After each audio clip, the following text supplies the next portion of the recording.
Hi everyone, just popping on to try and catch up with some of my blast of the past. I'm sorry I was sick last week, and the previous week we had a technology failure and I haven't quite caught up yet.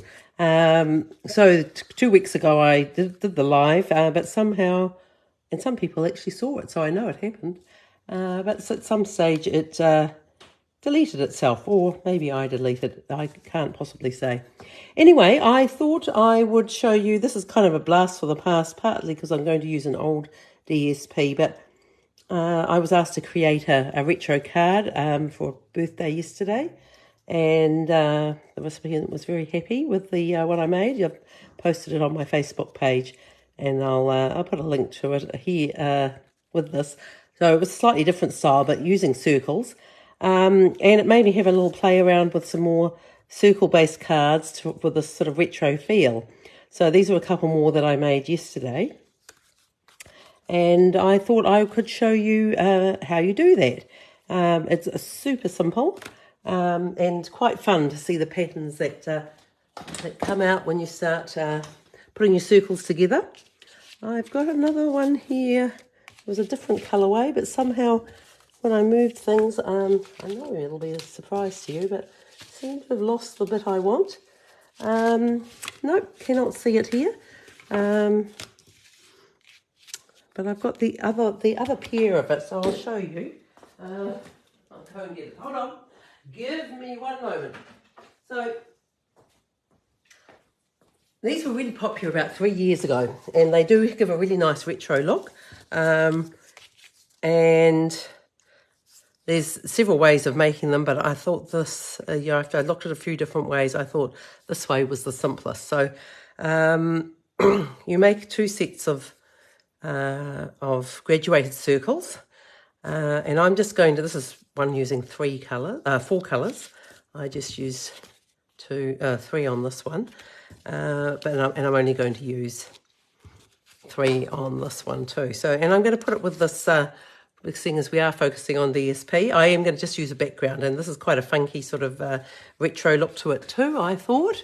So we're going to add the swirly circles, and I thought I'd pick out some colours from the pattern paper. And I've just done a set of graduated circles, nested circles, and you can use such stylish shapes. That would be one of the things you could use. So what you need, if you're using 3 colours, as I am with this one here, you need to cut 2 of the biggest and smallest from one colour. Oh, no, I tell a lie. 1 of each of the biggest and the smallest, and 1 of each of the biggest and the smallest in the second colour, and the third colour, which will be the middle colour, you just cut to the same size. So you can cut them first, but I thought this was the quickest and easiest way to put them together. So I'm just going to layer them up like this, and this is the way we want them to go together. And all I'm going to do is add a bit of glue on here, and when I stick this down, I want to push this right down so it's touching the bottom there, and it should be sort of fairly even on the 2 sides. May not be 100% perfect doing it this way, but by the time you've got it all put together, you will never notice. You don't have to cut these. Some of the methods cut all the circles individually in half. It's easy to get confused when you get a whole lot of different sized pieces. So I found this was quite cool. Again, and easy. And again, this is one of those cards which you may have seen me make before, where you get 2 cards from, you create one sort of design piece, and you actually end up with 2 cards. So that's what we're going to do here. So I've got those layered up. I could have used 4 colours, in which case it would be different. I'll have to show you how to do that, but maybe not on today's one. You can see I've used the same size ones here, except I've added an extra smaller one. Okay, so once they're glued together, ideally put them aside for a little bit. In fact, we'll put them aside for a tiny bit while I actually at least mount this up. And I've just, this was a Hostess reward paper from 2 or 3 years ago. Really versatile one that had 4 sheets of each pattern, and also had a black and white pattern on the reverse side, which is always handy. And I'm working through that. I've used it for quite a few different projects, but I thought this kind of went with that kind of retro look. I was trying to decide whether to put it on the Flirty Flamingo, which is one of the colours, or whether I might use the Misty Moonlight. Anyone watching and want to make a comment? Maybe not. Maybe not. If anyone comes on, I'd love to hear your options. I might actually just grab a. Maybe I've got one here. No, I've just got some pieces of Misty Moonlight. Give me a moment, and I'll cut myself a Misty Moonlight. Here we go. We have got, and we can audition these. You can see with this set that I was making here, they are using real 70s colours.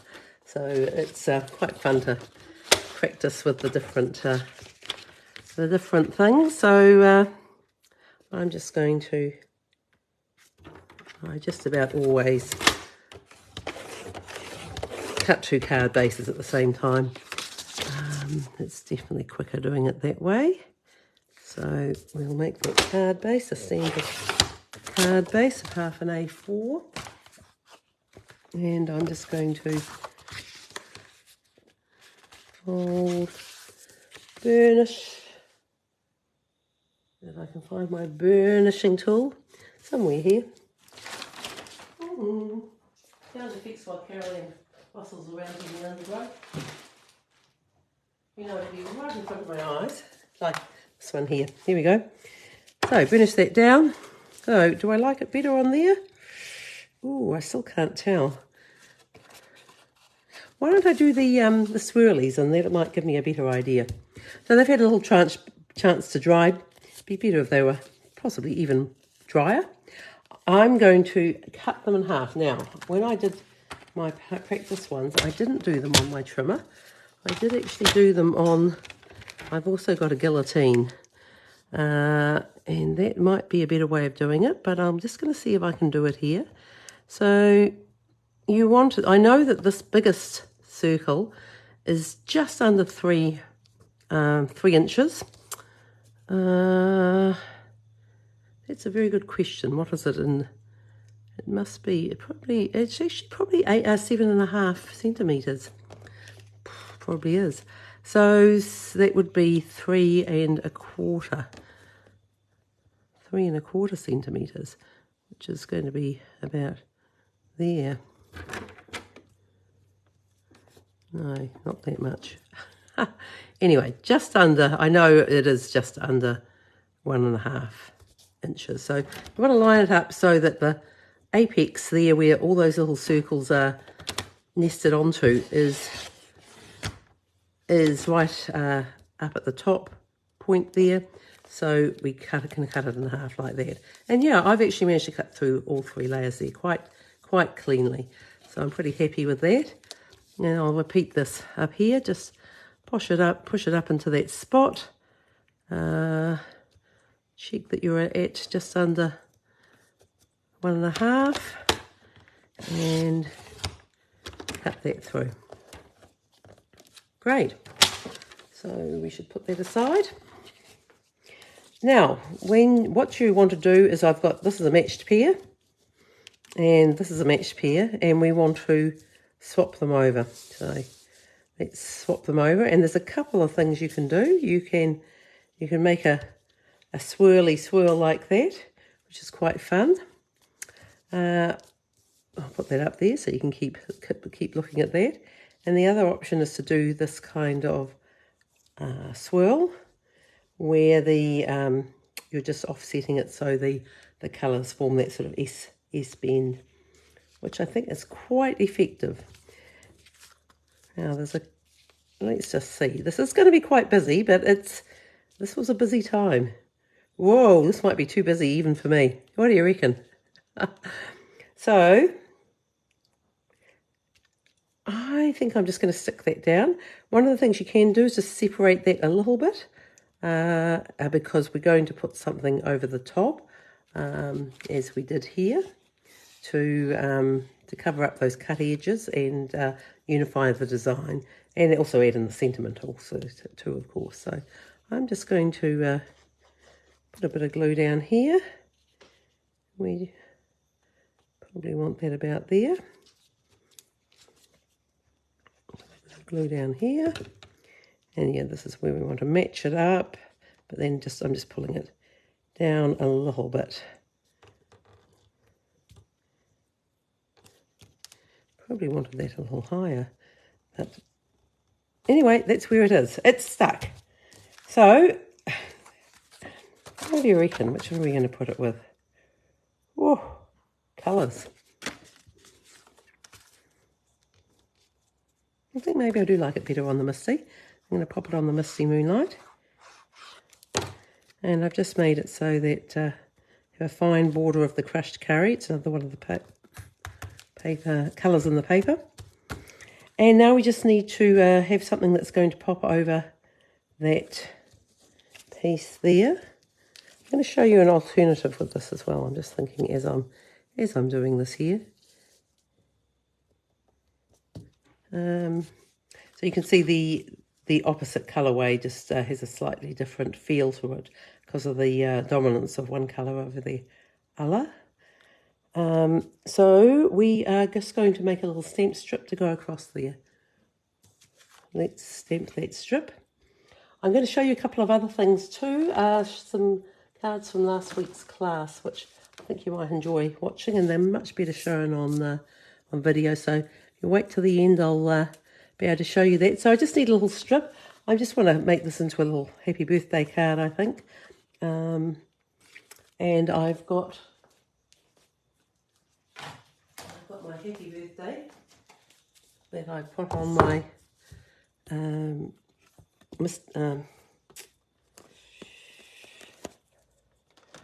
my Stamparatus, and put that in there. I need to put that down to there. So people who come to my classes will know I often use my Stamparatus for stamping sentiments, because it really helps me get them nice and straight. I'm just going to get a little bit of I think I'm going to use, what colour? Actually, I could use the yellow because I have got the yellow sitting out here. Give me one moment. Is this piece going to be big enough? Whew. Only if I do it that way. Let's just snip this down here with my trusty trimmer. I'm just going to make sure we'll make it as wide as we can. Because, Queen of Scraps, I've got to use these little scraps up, don't I? I'm sure you've got them too. Now, I know that that's going to stamp there. So, and I know if I look at this, it's actually just slightly going down a little bit. So I'm just going to say, well, that needs to go about there. Needs to just have a slight downward slope on it, not too much. It might be too much. We'll soon see. Okay, and what colour shall we do this? Maybe we'll pick up that Misty Moonlight. Or whatever else I can find that's in near reach on my table. Because, everything's a little bit messy here at the moment. I've been sick. And it does get us behind, doesn't it? Okay, so I'm just going to ink up that little happy birthday. Hopefully it's going to be in just the right place. We'll soon see. Oh, that's pretty good. Not 100% straight, but it's mostly okay. And that will do for today. So we have got, we've got this little bit, and I'm going to put it on here. Not going to make it cover the whole thing. I think that's a bit of an overkill. We might just snip that there.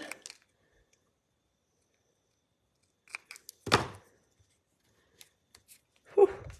And I'm going to use some little mini dimensionals. I'm just going to put them in that little trough there. Oh, if I can get them straightened up, they'll just fit in there. Actually, that was lucky spacing. And we'll put those in there. Might need one right at the end as well, so we don't get floppy. And this can just go on top, and it'll be a very simple card. And it's a blast from the past because we're using a retired paper. I've completely forgotten what it's called, but I'll look it up and let you know. And it's also a blast from the past because it's quite a retro design. And we've got that fun sort of 70s pattern paper at the back. Okay, so that's my card. That's all I'm going to do for that one. And I'm going to make your alternative, and I'll post that using an alternative design for this. Just quickly, I wanted to show you a couple of the cards we made in the techniques class where we did interactive cards. And I made a very simple shaker card, which can be a Mother's Day card. Might have got carried away with the sparkly bits. It's a bit hard to see the Mother's Day. I recommend, I probably put half a teaspoon. I'd recommend probably a quarter of a teaspoon would be fine. So I've just used the hexagon punch and a few scraps, leftover scraps, and I've put some scraps on the inside as well. So that was a quick little shaker card, which is always a fun element. And the other card I made was a slider card, and it's just here on the table. Here it is. So this one was a fun one because it's a slider one, and I've used the Little Dreamers stamp set for this one. And this was just a little one that will slide up like that. So it's always fun to have these little interactive cards. I used the pull stamp that's part of the Hooray Surprises, but everything else is from the Little Dreamers. Congratulations on your new little one. And I put a little bit of sparkle from the Wink of Stella on my star. So I hope you like that, and they'll give you some ideas for some things you can do in the future. I will plan to be back next Sunday evening, and this will be catch-up week for me. Hope you have a wonderful week ahead of you and get some crafting time too. And we'll see you next week. Bye.